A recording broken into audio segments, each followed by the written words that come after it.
Hey guys, welcome back to This Is What I Do with me, CD Zanda. Woo, another day, another episode, and today's guest I'm particularly very excited about. I'll tell you the backstory about her, but let me just introduce you for now.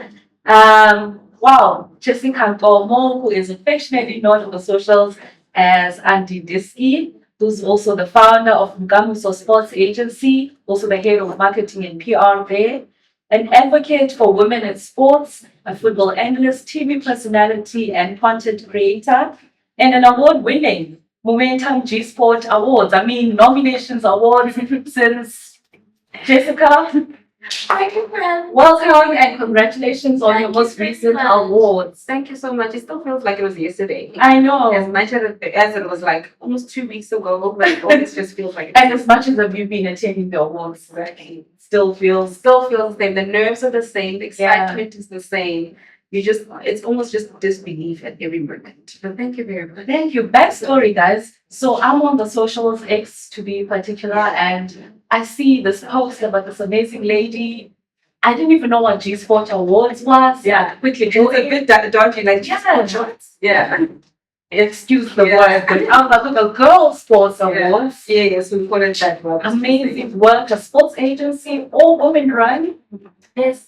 So I saw the DMs, and when I say sometimes you miss just lines, and you know when you are like here, because I'm very bad with DMs in social media platform. I try my level best. There's times where I dedicate myself to this, just go through it. But when your DM came, I think I didn't take time to respond. Yeah.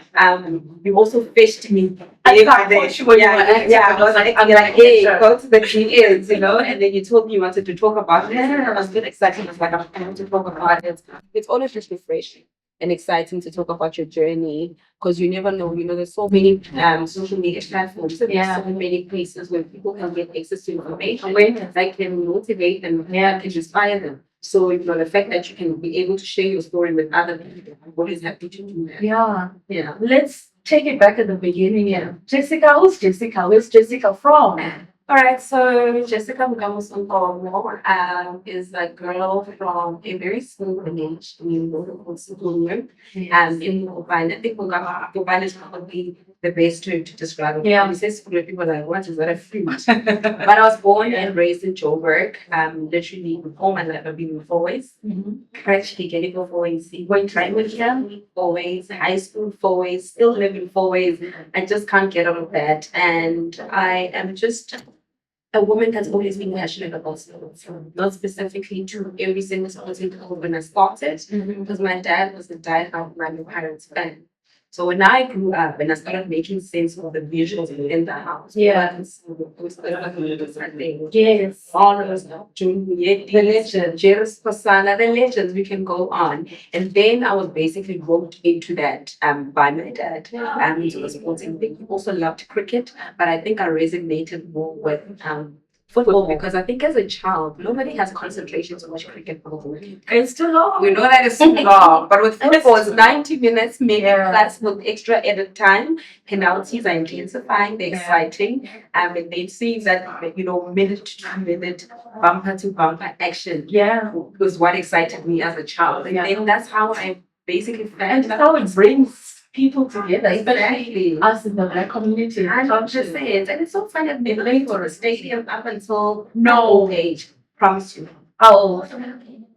19, 20. That's not bad. Yeah, but compared to a lot of kids these days, when I go to the stadium, kids who are 12 are at the stadium. So I'm from Umtata, and the football team there was Bushbacks. Yes, Bushman. My uncle was a diehard. Yeah. I was the girl. I was best friends with my uncle and going to the stadium. So, and my dad never went to the stadium, and I think if he did, I would have been able to go in there. So I think I became so eager to learn about the space, because I felt like it was so far. As much as I can experience it on TV, I was like, I feel like there's more. And that's when I started gravitating towards being a big man. Yes, and I came into this industry as a fan. So I think that's where everything started. Yeah.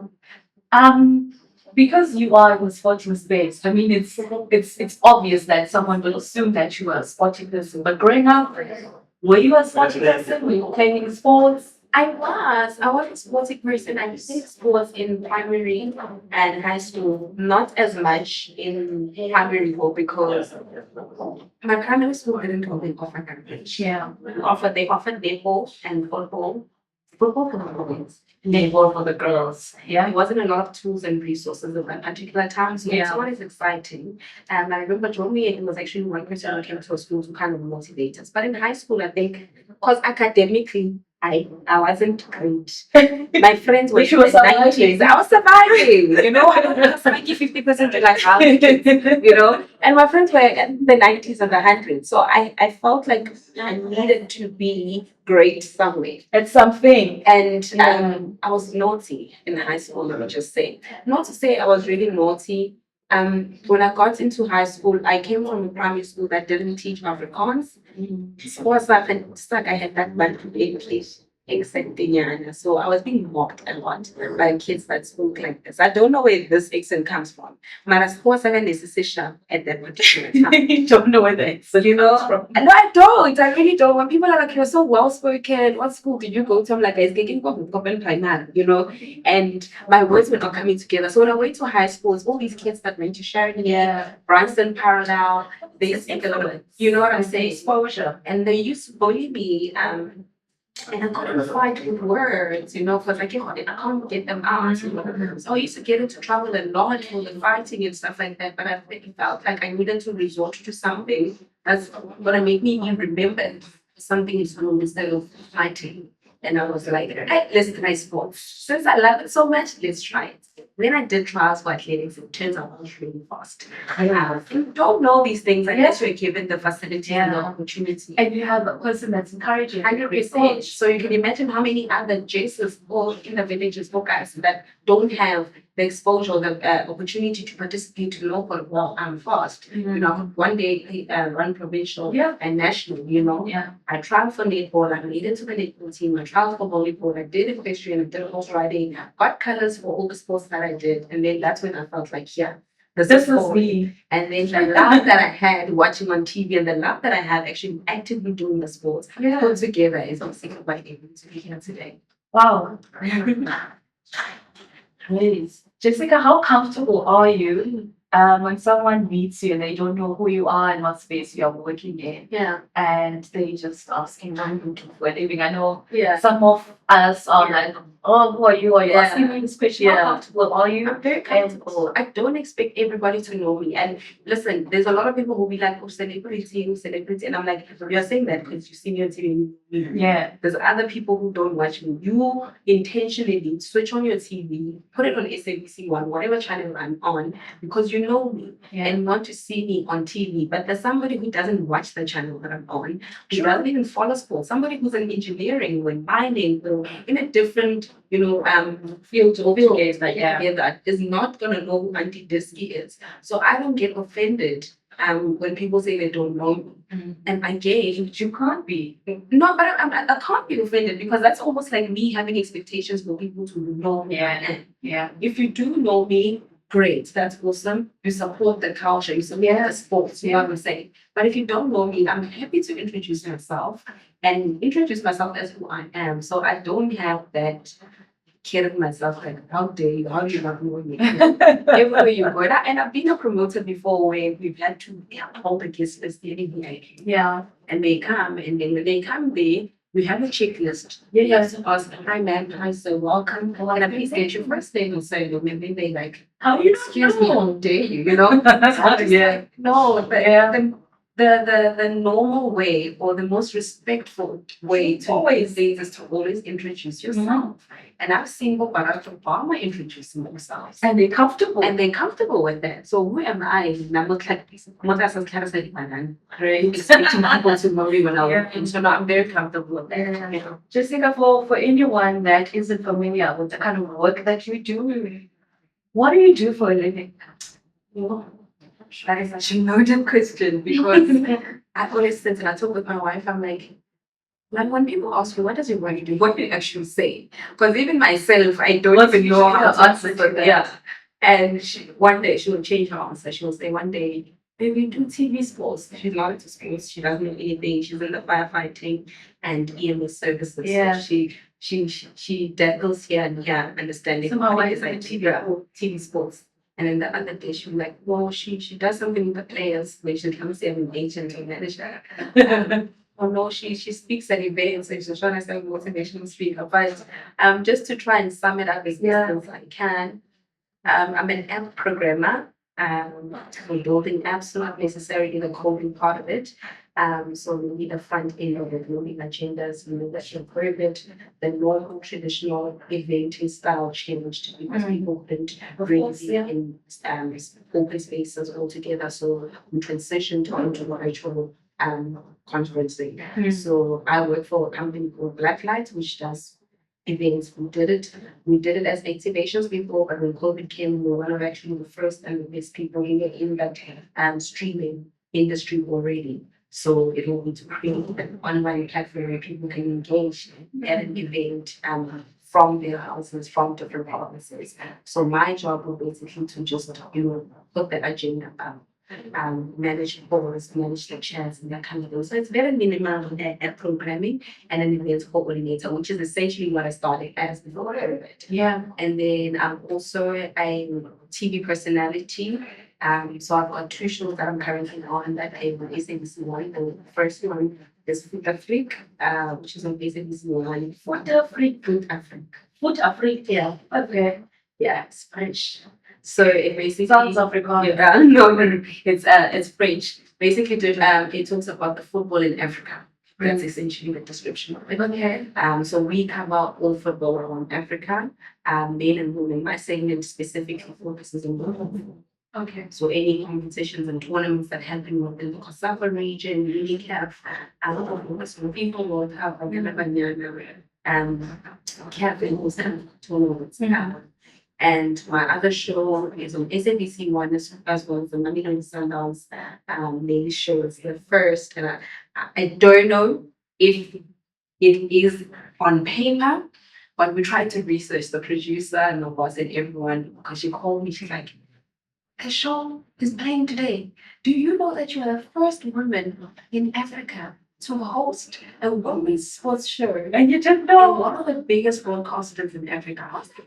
I didn't think of it like that. Yeah. When I started looking at it, I was like, that's actually not a TV show broadcasted by these big media houses that focuses on women in football, Yeah. So And that where is that one showing? SABC One as well. Yeah, shows once a month where we profile players, their lifestyle, just talk to the technical team, engage with them, just bringing fans closer to the game. Because we've seen a lot of shows on different platforms that focus on the women's side of things. Yeah, always. Nothing on the women's side. So it's one of the first, and I'm hoping to see more of those from other teams as well. And then I also am the founder of the Spirts Agency, which is an agency that represents female athletes across different sports and codes. And there I also hold a position, like I'm an interim as well. The founder. Yes, I'm the head of sponsorship and marketing, and I work with the 7 of us, a team of 7 amazing people. I don't think the agency would be where it's at right now if it wasn't for them. They're so supportive, they're bringing creative. They basically carrying it along with me. And my job is basically entails finding sponsorship, deals campaign deals for athletes, marketing the agency, putting it out there, doing the interviews, selling it, telling people what it is that we do. Although, of course, overseeing other positions because when we started, I need to play a role in the scouting department, I need to play a role in the PR department and the social media department, especially as much as it's got its heads, it's just my job to personally make sure I listen to her. And outside of that, I'm a public speaker for different events, TikTok. We all know what now. You see, this is what I'm saying. It's a lot. It's You really are a very busy person. I think in the industry that we are in and in this economy that we live in, multiple streams of income are very important, and diversifying, like you're saying, is very important because if one thing happens to the other, you have to have something different always, especially in the production space, because we know the production space, it's always, under rotation, and talent is growing. Maybe I was relevant for a specific era, But then now the show wants to transition into something else. And then if I'm not fitting that, it's very difficult for me to now transition and change myself. So maybe it's time for me to move out. When I move out, where do I go? So I'm not doing these things because I love not having time to myself. I'm just doing them because I really want to grow. I want the experience. But whenever I see an opportunity, I'll take it. Like I'm just going to McDonald's is hiring, get this much money. I will go. Yeah. You don't become picky with the certain opportunities, because you never know people that you're going to meet, where you're going to go from starting day. So it's a lot, but it is what it is. It is, and it's a very important way of looking at life and challenging yourself and making sure you're always growing. 100%. Especially, I mean, everything that you say, this is aligned. Yeah. It's not like you are going zigzag, Yeah. you're doing a doctor and a lawyer. Definitely. And sports. I mean, it makes sense. And it's only now that's aligned. Because if I show you my CV, you'll be like, what the hell is wrong with you? Because I've done things where were not even in line with what I do. I was a vehicle assessor. Girl, I don't know anything about cars, but I was assessing accidents and all of that and heavy motor vehicles. But now I'm thinking, anyone who knows me will tell you, this girl will never say, Check of all trades. check of all trades. And it can also be, that's the thing, it can also be, and I feel like you have to understand, who make a plan, you're the only person that's there for you, You So always when an have, opportunity comes, you learn these things. I was there, like, I don't know anything about cars, but listen, I'm willing to learn. I'll take in the extra hours in order for me to be able to do that, I was an extra one of the time, keep pushing through in the background, the story, music video, fixing, and I'm short, you do everything. And now that I'm in this industry, I'm content. Because everything that I'm doing is really aligned, it's in the same space. But I took the opportunity to go get the experience in different industries, And you also don't want to box yourself. Like if I'm hired as an MC, I shouldn't only be an MC for sports events. I should be able to go to MC and GB event, a woman empowerment event, and entrepreneurship event, So sometimes you just want to get all the experience you can to be able to be adaptable and versatile. True. You've touched on doing a lot of things. I want to bring it back. Young Jessica finishes matric. What happens then? And how does she end up in the marketing and PR space? Stressful, that one, Shem, because young Jessica, when she finished the trip, my dad had literally packed his bags. He's like, and then it's try for me and not tired. I've just literally been waiting for me to wait. Some of us have old parents, I don't know my mother how, So my dad was quite old, and by the time I finished matric, he was a year overdue his retirement age. So he was like, I'm ready to go and rest. I'm just waiting for you. I'm waiting for you to get back here, go home and just eat my mind, Yeah. And it was a conversation with Kikla Okai. If you guys are going home, that means I don't have the home, Where am I going to go? School, what does it look like? Yeah. Financially, they didn't also have enough money because in school I was making a bazar, and then they paid a small portion. Yeah. It did cover everything. Yeah, it did cover everything. Yeah. So now I try to support scholarships because the other sports, surely you can get me there. I tried, I think that's had accepted me for education, foundation things. I was like, absolutely not. I'm not doing that. And everything else I had wanted was for dreams because I applied for that. And then my parents are like, let's go and go. So it's manager and then you see you make a plan and then figure it out. But I just knew there's not a chance. See, there's not a chance I was going at that time. If I go, you're not coming back. I'm not coming back. And I know it doesn't matter. I just see, I will relax. There's no opportunity. There's not access to anything. It might demoralize me, demotivate me to a point where it's going to be hard for me to resurrect from that laziness and then want to come back and fight. Now I'm fresh. I'm up. Let me make the opportunities. And I'm going to tell you that I don't have anywhere to go. What does Jess, 19-year-old Jess, what does she do? I used to work at the airport 2010 for just answering the phones. Yeah. Hectic time. The flights were coming in and out. You know, we did it. I was excited. I was in grade what? I can't remember what grade I was, but it was my first job answering the phone. So I was excited, and I think I impressed the lady I worked for. So in the trick, I picked up my phone because when I left, she said, "I'm so happy you worked here. Let me know when you need anything." So I okay, called her name is dates, and I said, "Oh, dates, it's Jess. I'm not a story guy. Me, bra. My parents are leaving. Please come through for me. Do you have work for me? I'll do anything." She said, "You were so good on the phone. Come and answer the phone." And 2012, first job, a receptionist, get out of money for me. And then that's what I did, and I hustled my way through. I remember I did a sponge, you went to spoon 1 4 1 8. That's what my mom gave me. It's like anyone who check it and they must bring a cup, they must bring a fork and whatever else. I literally had one thing, get over that sponge, One of everything. one of everything. And that's when I saw her again, get out. You're on your I own. have to hustle. Sure. And I just made it through, took the opportunities and researched, asked people questions, and networked. I really started taking my journey within the sporting industry a little bit serious. And understanding the job opportunities that they have somebody like me who doesn't have that education. Like, And during this time, you haven't stopped playing sports. I haven't stopped playing school. Okay, I'm still doing club, but it's not like from school.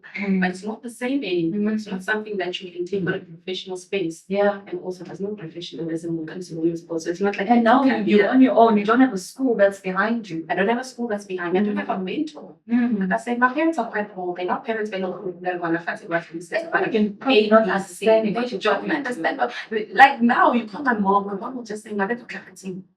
You know, like if she listened to this podcast, she'll just be like, "You want to go what's the thing?"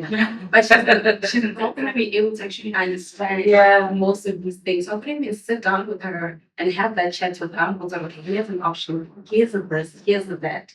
So literally had to make the moves up until it what is it manifested into what it is. But you saw it. You had a direction. I have goals, I have visions. I've always been ambitious. If you speak to my sisters, I was doing a TikTok yesterday, I didn't post it. I was just saying, I feel like my family really sits down and says, "Yeah, what is wrong with her?"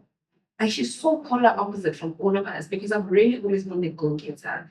I traveled to Mozambique during matric. The next day I was writing history. Who does that? It's like talking about not taking education serious. Like my parents didn't even know, you know. I took my first international trip, my parents didn't even know. I did all these things, you know, You're like a rebel. I was a risk taker, you know. So I just knew I'm gonna get the life that I want. Whatever that looks like for you. Whatever it looks like for me, I'm gonna get it. I don't have a plan now as to how, but I'm just going to make sure that every interaction I have with anyone, they are going to remember me to want to hold me back and somehow help me out of whatever ditch I will be in at that particular time. Yeah. And that's literally how I got here. There's always someone that answers when you call back. Definitely. And it just takes one person. How do you land now into this space? I mean, you tried to get into the schools and the schools, you know? What's your first job into this space now that you are thriving in? Well, let's talk marketing. I like PR. I like Then we'll the sports. Yeah. I mean, it's always been the end. 100%. Yeah. So I think the first one would be no one has ever asked me that actually. Where did I get my bag? The first bag into this thing.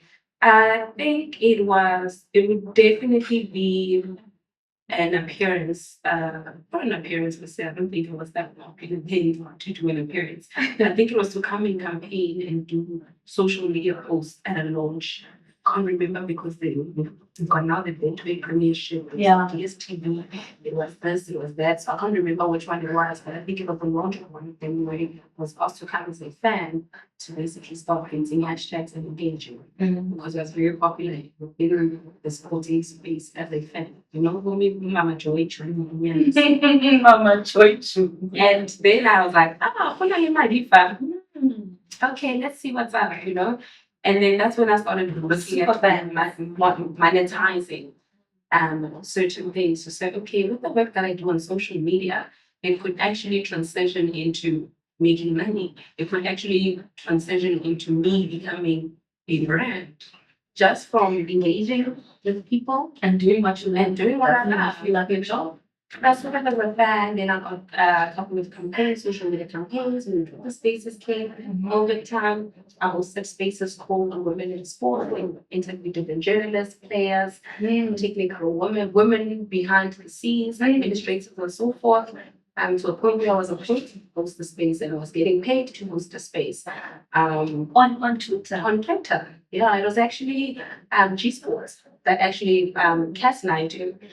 She contacted me. She's like, I'd like to host a space to talk about this and this. Would you like to be the person that's hosting it? I know you're hosting the space and stuff like that. I was like, yeah, for sure. She's like, send me a rate card. I what? Rate card? Because I mean, so we're not getting paid to host spaces, you know? And I sent a rate card, and then from hosting Twitter spaces to then starting with the agency. Then I also tried a YouTube channel to be able to disseminate. Oh, I failed. It was called Coffee with Auntie Disky. Auntie Disky. You How know, does Auntie Disky come about? I like it. they came from football fans, Disky, obviously, being a soccer fan. Some people just used to call me Disky. Let me say, coming at the complex. Yeah, Disky. Maybe like Disky. And my name was Auntie Screw at that time. And it didn't make sense. Oh, Mayana, is being told Auntie Screw. Sounds like a Transitioning exactly. And I got it from my nieces and my nephews who said I dressed down like in Tadabo. So I had to find a name that resonated with my brand. And then Disky just made sense. And I was like, and Disky, I know it's forever lived. Stuck with you. It's stuck with me. But I'm going through an identity crisis right now because there's Nkomo, so there's Jessica, and then there's Auntie Disky. And it's funny when people would have conversations about me, to me, not knowing that they don't know about the same thing. It happens a lot. They'll talk about just people and they don't know what Auntie Disky is. Somebody who was incorporated is trying to do a sports campaign would have heard about a lady called Bukamoso, who's the owner of Bukamoso Spirts Agency that they want to rope in. But they don't know that there's Auntie Disky. People who know Auntie Disky are people who watch football. So it's always these moments. It's funny. I've had 3 encounters where people were talking to me about me. And then I'm like, you're talking about me. But it's just another name. I think it helps when you try to get to know someone. You don't just do your research, you also go to the socials. Exactly. Because now you get to know Auntie Disky. Yeah, because you're searching Nkomo and then you don't find There's no Auntie Disky. There's no Auntie Disky there. If you go to Google, you're not gonna find Auntie Disky. You find Nkomo. You find me and my pictures. You'll find websites. You'll find articles. But if you find Auntie Disky, just use like the X. You know, so it's and also unless you say that no one even you know what I'm saying talking about yourself. 100%. So it's I don't even know how I'm gonna transition into that. One show says this, the other show says that, social media says this, but I can't lose all. Spirts Agency is the name, you know. And then Jessica Nkomo is that's the paper, that's the legal, you know. And actually this gives the brand, stage name, like you my book, you know. No, you keep one of them. You'll make it work. I'll make it work. Yeah. And you start a sports agency, 2022. Yeah. I mean, I can't even ask you where does that come from. Yeah. What inspires that? And take us. How do you make your first strides? Like, how do you? You dream it and? No, I didn't actually even dream of being a sports agent. It's quite a headache, to be quite honest. It's a headache. It's stressful. You go through challenges. You go through frustrations. You go through moments where you just want to give up. It's not as glamorous as people make it out to be, especially in the women's space. You know, in the men's space, you're actually securing the back. So it's nice thing. Because I can take the stress, but then I know there's people get done, you know. But in the women's space, there's no money there. So it seems like there's something that can comfort me. But for me, it was basically just putting the helping hand, understanding that the frustrations are going to be frustrations if you want to gain about it. So I wanted to play a part in trying to help wherever I can with a little bit of expertise that I had, because I had already been helping some of my friends in the background who were going through certain challenges about the treatment that they were getting, not understanding contracts and things that they were subjected to as parents. And then they were like, why don't you just do this thing as a shift and say, help other people, you know? Or something would happen and then they'd be like, how did you get that? They're like, no, someone else. Can that person also help me, you know? So they're like, a lot of people are really wanting access to somebody like that. Why don't you just start it as an agency? Yeah. So it wasn't even something like I've always dreamt of doing. I was just like, oh, opportunity. There was a gap. There's a gap. And I was like, let me bridge that gap. And that's how the agency came about. 22 athletes. Yeah, Currently. 22 athletes, and the number goes up and then it goes down and then it goes up because you have to understand that when you're managing players and and you become an agent, loyalty is something that's very rare between athletes, And it's not just loyalty, there's also growth. The agency grows and it grows bigger than the players, and the players also grow and they grow bigger than the agency. Yeah. So it comes a time where the player doesn't feel like the agency serves them. There comes a time where the agency feels like the player will serving, So you will get players then moving to bigger agents. For example, we've got agents that are in the European space, but also have a database in Africa. Me, just with 4 coaches that speak in the European space compared to someone who's in Europe and speaks to 90% of the coaches, who are you going to pick? As a player, you want to pick the one that's got access to all the rest of the teams in the European space. Well, yeah. So they're going to leave, So the number will be 22, and then in 2 months, it will be 14. So then the other players have moved on. And then it will pick up and it will be 26. Because when those ones come out, there's others that are working in that one representation. So it's a difficult number to manage. It's a difficult number to manage, but we make it work. Yeah, but what take us through the actual service that an agent provides. You've mentioned the challenges and the reason why you were inspired to start the agency. Take us through the services and what it means. Sorry to interrupt you, but you mentioned now that it's 22, it's 26. So this month is this month.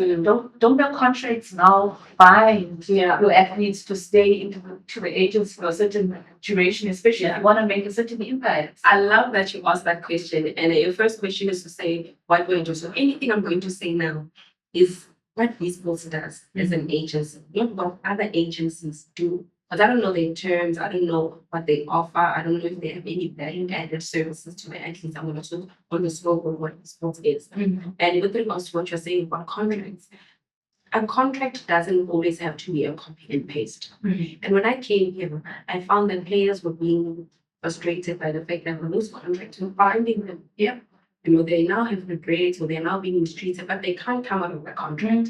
And we tailor-made our contracts in an agreement to say if one is no longer serving the other, there's ways that we can part.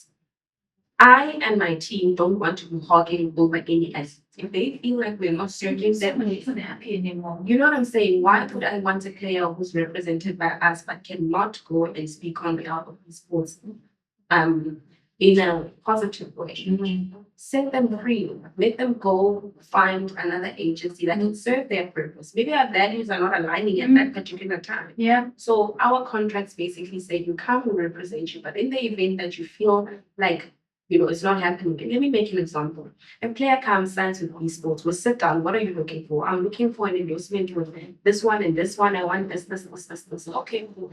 We don't promise you that we will get that. But because we've got access to those people, we're going to try and have the conversation, package you nicely, put a profile, get your footage, compile it together, do tracking, make you look nice. Then we're going to approach them. It happens that all those 10 friends you want to work, they're like, no. Because they also have a specific image. They have those Maybe this player, they're looking for a girl player who has long hair, who has that feminine touch, because they're trying to promote a feminine brand. And when they're looking at this particular player, they don't have that physique, that they want. Social media numbers. Most athletes don't have a large social media following. And they're looking at these numbers and they're like, who's going to 500 of your friends are going to, you know what I'm saying? It's a real thing. Then it's a real thing. And then another one comes in, they say, this is what I'm marketing for them. But they're shy, they don't speak. This is a company that does a lot of workshops. And whoever's their ambassador, they would like them to come in, talk to the kids, talk to whoever, and it's a little bit of you know what I'm saying? So then we come and deliver these 10 things that you want to do and heal. And if you feel like we can't deliver this to you, you are more than welcome to leave and maybe go find another agency that can deliver that. Doesn't mean that if we can't, that means any other agency can't. It just means the people perhaps that we have access to cannot. So then they will leave at that purpose and then we would release them from contract because we don't want you to be miserable. Now you're going to be saying mean and awful things about us because we kept you captive. Your reputation. You know what I'm saying? Yeah. And going back to your first question, so I think I answered the contract one. Yeah. Going back to the first question as to what it is that we do, our services that we render as an agency are very different to what a normal generic agency would. We understand that these endorsement deals and sponsorships take time, right?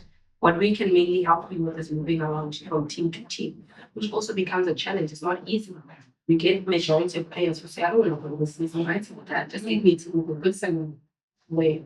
In this league that we have, there's no good center. There's only one team that's paying players professional salaries, and the rest are trying here and here. So it becomes a bit of a challenge to meet certain objectives and goals. But when it comes to everything else that you want as an endorsement deals that take long, we want to render a service to you in the meantime while you're waiting for us to make these things happen. Because I come to you as a sponsor, maybe I just came to you once you close your project. There's nothing you can do. Yeah, you're going to ask me to come back the next year so that maybe we have a bigger budget to sponsor the athlete. So what happens to that athlete in that year when you're waiting for budgets to open? So we render added value services. Like we've got a therapist, psychologist In-house. Who basically deals with the emotions and the struggles of these players. I don't want them to come and show me their problems because as much as I would like them to vent to me, I always tell them, you call me, you need anything, you call me. And I want them to rather vent to somebody who's got a professional knowledge of how to manage their stress, how to tackle their issues. I'm a professional background. I don't know what triggers you when you're having these emotions, but they can dig down all the way to your childhood and help you navigate around those certain frustrations. So we want to take that load off you because if you're mentally unfit, you're not going to perform on the field. True. As best as you should. Yeah. You're not performing as best as you can't perform anyway. You know, we don't want to get that national. No brand is going to look at you and be like, we're going to sign her. And that becomes my problem. But if you are sharp, everything is right. You want to outdo yourself, you're going to perform. So is this a mandatory thing?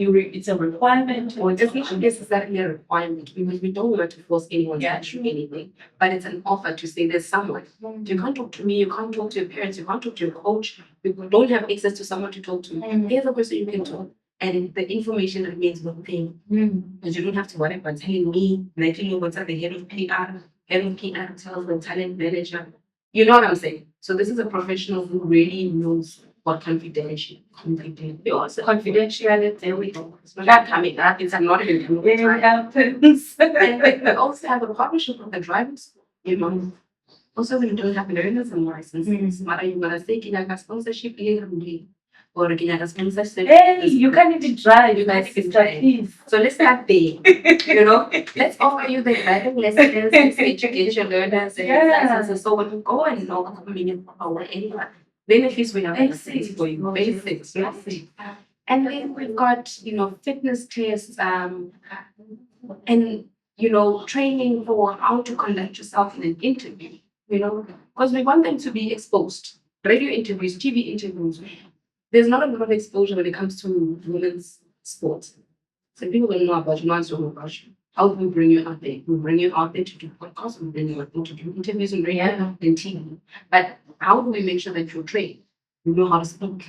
Because we don't want you standing in front of the camera and like shuff. Because when that comes in, you need to be ready. You know, so amongst other things, but those are some of the things that we really do on a day-to-day to make sure that they look after all one.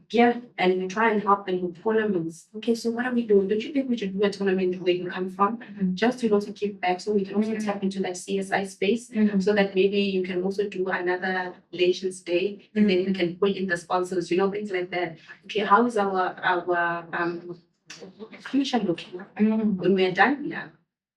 What are we doing? I'm not talking about career and then starts shining ages and it's a career ending injury. What do we do? BCD plan. Exactly. Do we have a degree? Do we have a diploma? Are we going to go to school? We're going to have something to fall back on. Are we doing a short-term course about video analysis? Because there's so many things. You don't all have to be coaches. There's players who can coach. There's coaches who can play. There's people who love e-tech, and you can be a video analysis. This is the formation, this is not working, these are the players in. Some like massaging, they like to deal with the knees, rehabilitation. So there's so many opportunities, but you have to present it to them in order for them to fall back on. And in the way that they leave the agency and they go to other agencies and stuff like that, will be equipped and in ways that they can see the future.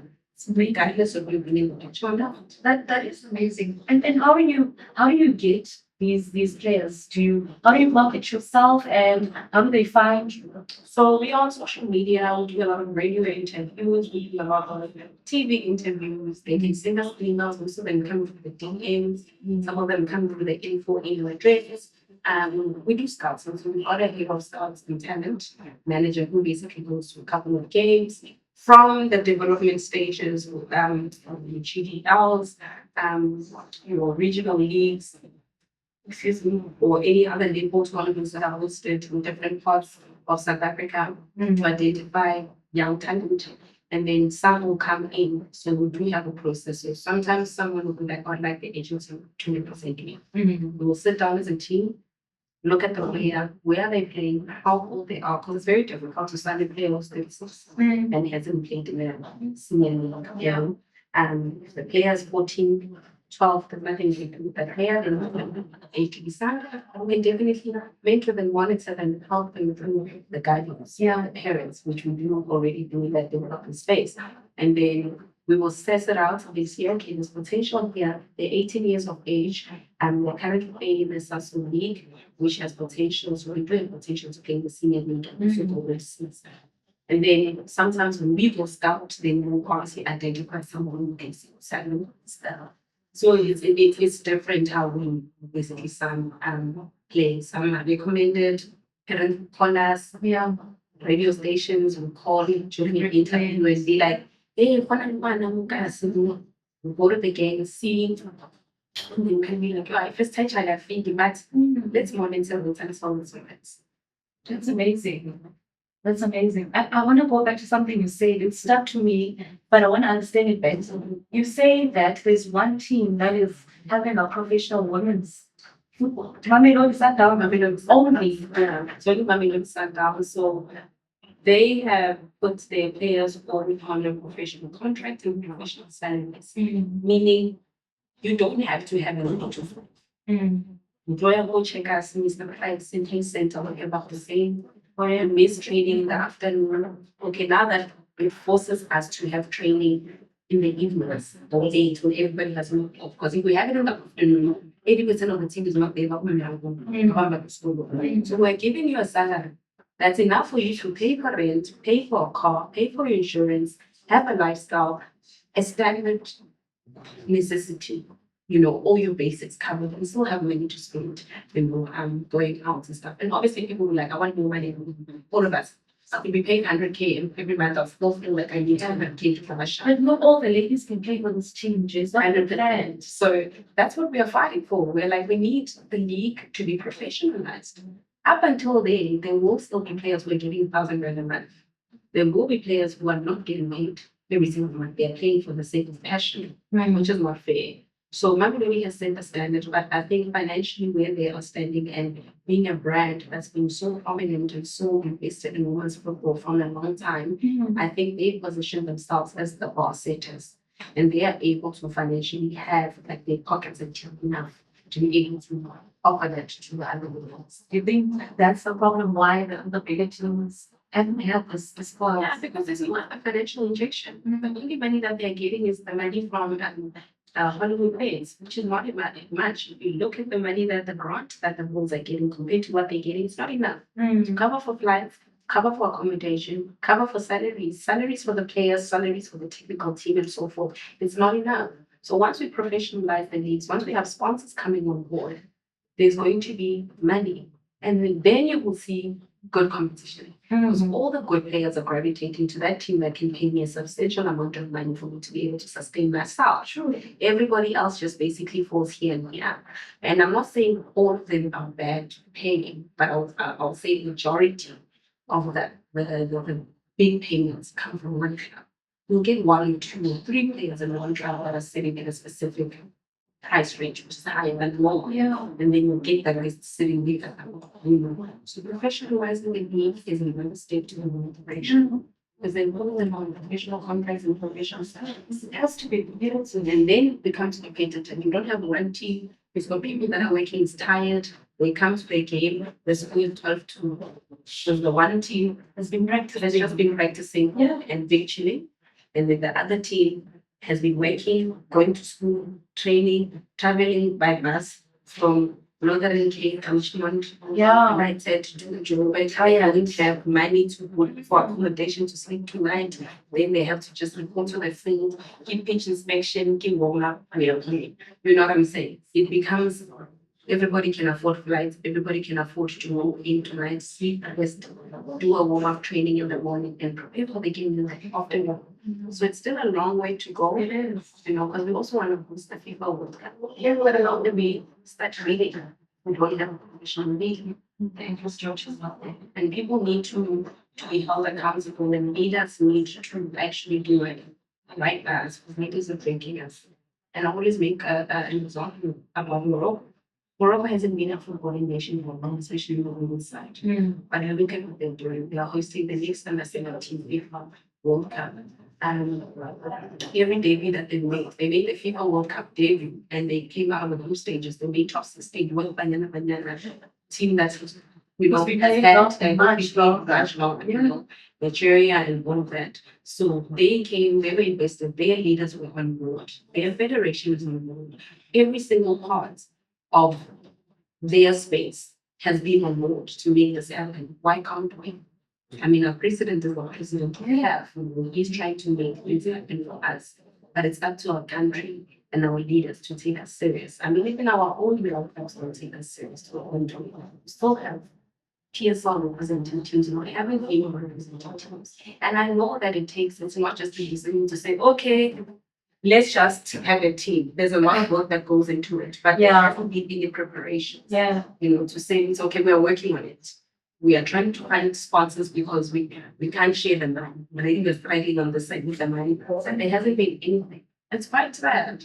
It's unbelievable. I mean, as well as Banyana is doing, and you still, I mean, you've like just by this conversation alone, you've answered at least 30 questions. Yeah.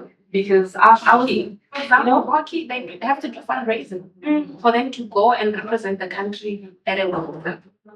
Make it make sense. That's how much we're not doing right by these leaders. Yeah. Because surely when you're going to represent the country in such a high magnitude event, surely we can empty our borders as the association. I know Minister Gates read some of the competitors in the current Olympics had to take up money from their boards, and he's like, we'll reinvest them. Yeah, embarrassing. Yeah, it is embarrassing, but why does it have to get to that? Yeah. You know what I'm saying? That's why I'm saying our leaders are drinking out. Because had they not said anything, this was going to be continued. You knew about the Olympics, you knew about the Paralympics. You should have had budget for that. Not like people now. How many didn't go? How many could have got us gold? How many could have got us gold or bronze? But never had the ability because financially they can't.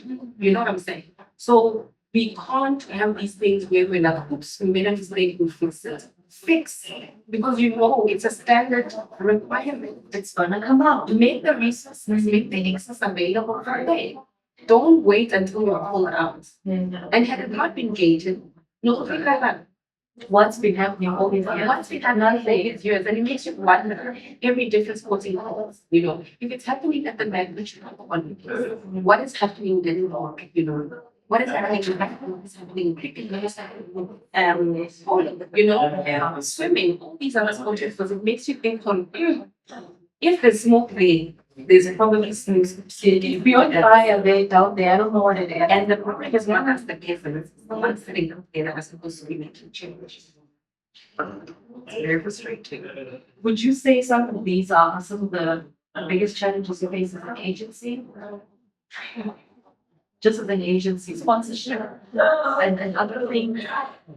So, it's 9 out of 10 frustrations or challenges that we face as an agent, but definitely those sponsorship is hard. You know, like, oh, like it's professional actors. Okay, come on, let's hear it. Yeah, so Banyana or Lipo is then. Do you see what I'm saying? What can you know? What yes, Space is a place. There's one little a really boring. You know, that's what they were expecting because they know the numbers. They know this person is training. They know that there's so much talkability around the whole point. yeah. And then when I was some people be like, oh, because they don't follow the sports. But they don't follow the games. They actually know who these people are. Yeah. I've had to introduce Cleveland Spot. That's the problem. I've had to introduce Imaging. I've had to introduce Lebohana Balim. I'm like, how? I should be able to say lipstick lady. And you'd expect them to know just as much as you say they're like, you know what I'm saying? So it becomes a very big challenge because their sponsorships don't feel like this is the space they want to do. And that's why you see that when Banyana was looking at the data or Tango and we're sitting writing the group over the news, then they're like, we see you, we hear, we're gonna give you this. How about the Annoying. you know, but it's never going to stage. It's like how gay people are celebrated in June, how women are celebrated in August. Yeah. It's never consistent. So it's very annoying, it's very upsetting, and I'm just like, yeah. Let's remove the doom here, the bad. Yeah. Your proudest moment as an agency where you were like, wow, you want to pick up the phone and say, Mama, I made it. I think my product, there's lots, okay? There's lots. Obviously, I just have to select one. But I think, so on the 3rd of October is the 40 Under 40 Awards, which I've been nominated for, I'm a finalist for. And those are nominated by the company. So the company is essentially Also, not just G Sports space. no, not G4. This is 40 under 40, it's a different category. It's like Forbes and 40 under 40, Yeah. whatever in Africa. This is the South African one. Yeah. So, but we've been nominated as BSports. So I've been nominated not just as Jace, the person that does whatever, but Jace as an extension of the company. Yeah. So I think that was a highlight, you know, to be identified in the category. We are nominated with another agency that represents two prominent players. Then Yes. Temba Babunga being the other, and we've got another gentleman who's a Nebe runner. So I think that was a big highlight for us to say we've done so much work that 14 under 40 out of everybody has recognized every agency as you know a trade center was as a company to bring people out there and walk away with an award that says we have done it. So I think that would probably be the most recent highlight because there's a lot, you know, we just won an award. you know, yeah, that one is a personal one, you know. Yeah, no, those are always not just highlights and stuff like that. But I think we have a lot. If you sit and then you watch TV and you see a player making a debut, you get a contract and negotiation with it, you're like, you're very proud, you know. And when they wear that jersey and they're doing headliners and they're scoring, you're just proud when you see them holding a mic and they're motivating the kids from a gig and you see them in a boat for an endorsement deal you got. We've been proud. We work hard on these athletes and we're just proud parents. What does the wish list for Jessica and BSports look like? Like in the long term, short term? There's a lot. I'll just go to the one that I always talk about. So it's basically just building in a canal. Wow. I don't know if you know my office, right? And there's a team called Badoka, which has a village in the basically. It's like Nigeria, you guys are chiefs. But in that at BSports, I can't even know. In essence, for the education process, I'm not getting that people schooling and the kids to go to school and they go to get educated and stuff. But a hub, think about a hub where there is a netball court, there's a sports court, there's a wheelchair basketball court, there's a football field, there's a netball court, cricket field, rugby field, there's bathrooms, there's rooms for those that don't have a place to stay. And if you're able to travel, for example, they're from Durban, because like Durban was almost like 90 years ago. Any travels here, sign with the agency. You don't have a place to stay. The salary is not enough for you to go and live place. Okay. But the access to the fields and everything should be about how disposable tax. You know, they take precedence in certain things, but I think also just opening it up so that little girl goes out and once they squash, that there isn't a squash point where they come from. Let's get the coaches in, let's get the technical teams in, let's have a space, a safe space where these kids can come and learn, be educated, practice, get the scouts and teams to come and identify talent. Take them, wherever you want to take them. Just come in, grab them, give them the opportunity. I know I'm real right now, it's very good. But that's really So there's a technical team in this hub. yes, everything, the staff, there's a old lady cooking in the kitchen. Yeah. Because the kids must eat, you know. There's the cleaners, you know, there's people who are looking after the field. That sounds like long term and very important. Very important, very important. And obviously women will take prestige. Yeah. To say we are multi-diverse. So we're not saying it's only one way, but we are saying what's it's been a long time. You know what they did with the It's been a long. I mean, the School of Excellence for so long. 100%. For so long. So we are just saying we will prefer the head chef to be a woman.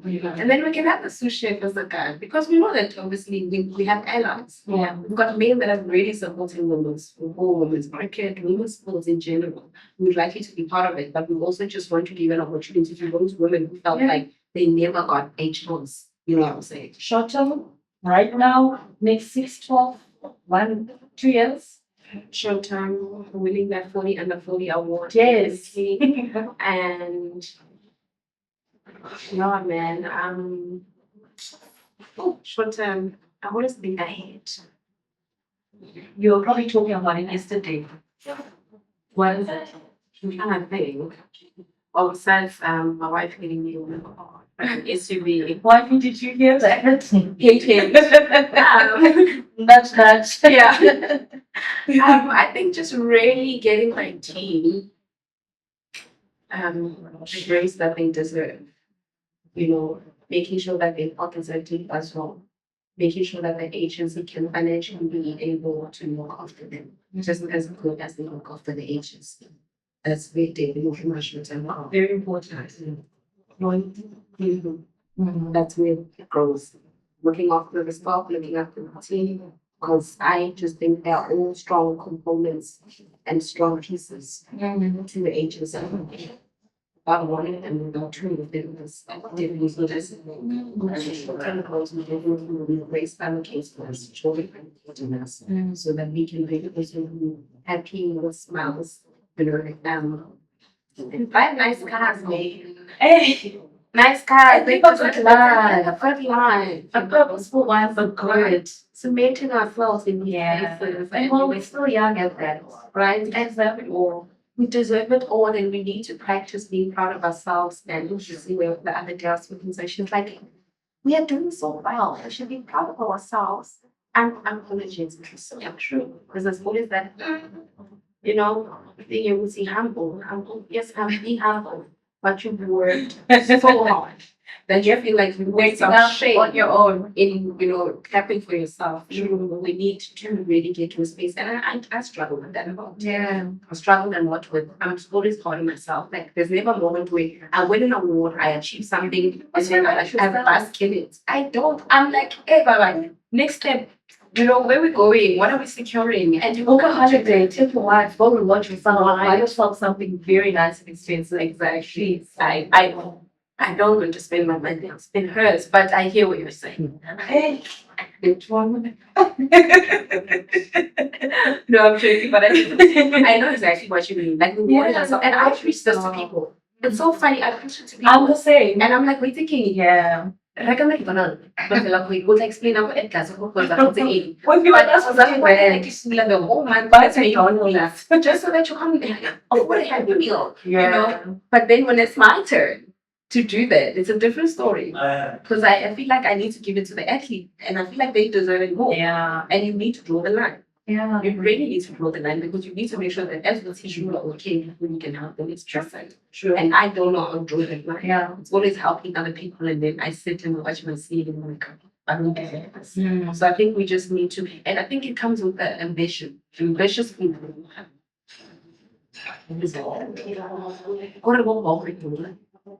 Out of themselves and out of themselves as well. I had lunch with a friend yesterday and she was like, do you think so? She's like, you've done so well. I know, shrugging their shoulders. Like, why do you do that? Do you not feel like, and it's not a thing. Do you know how hard it is to listen to it from someone and they break it down to you and you go home and you're like, actually, Yeah, I know. I don't even know what you're talking about. Like, no, I'm not. Why can't I acknowledge it? exactly, but that's the problem. You say, why can't I acknowledge it? And then you get to a point where the next day you're still like, back to listen. You can't bask in it. You can't boss For it. too That's long. exactly what I'm saying. Like, that's why, you know, my wife said to me the other day, I took her to work, and then when we got home, that was the first day she saw me in action working. When we got home, she was like, because we are siblings. Just because we want to left home, we are siblings. And in my head, I'm just like, and then think about this. Yeah, I do work, but then also, Yeah.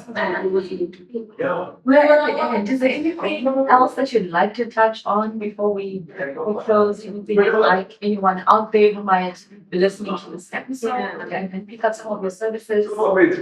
Anything that you forgot to mention?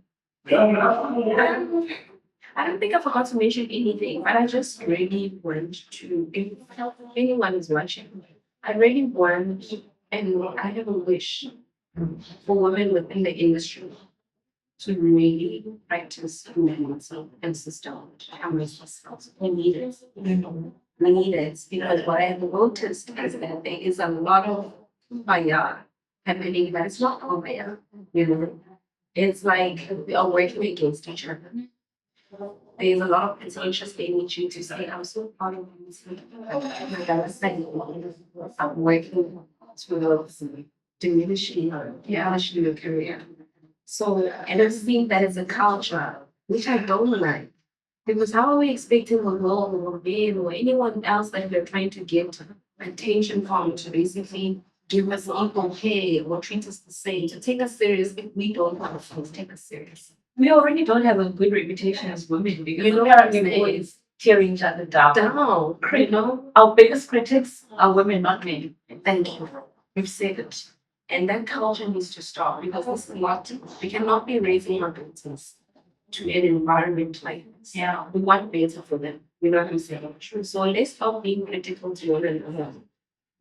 This negative and rather educate each other, empower each other, motivate each other, you know, and take up space and just be meaningful towards each other.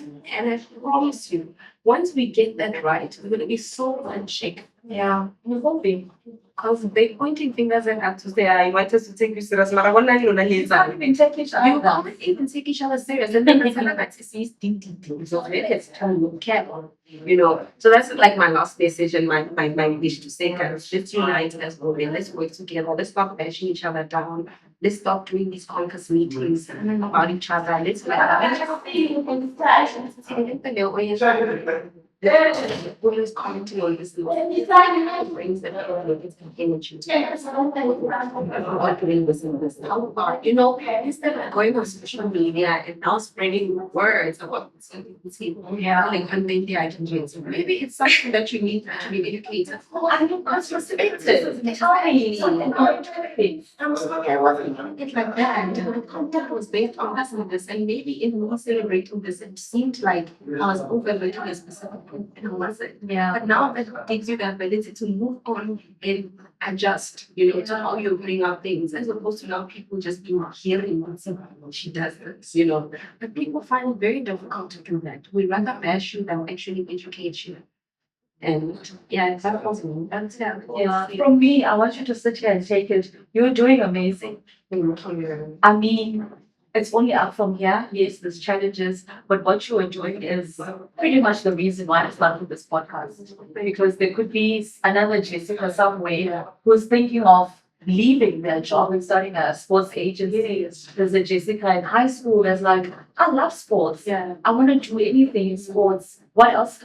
What's there for me? I mean, if I don't make it professional, you're doing amazing work. The representation is very much needed. Madiwa, please, Oh, that try, yeah. and, you know, because we need this voice. Yeah. Thank you. Don't back down. I mean, the payments, I mean, the salaries for women, disgusting. Oh, So please. yeah, no, I definitely.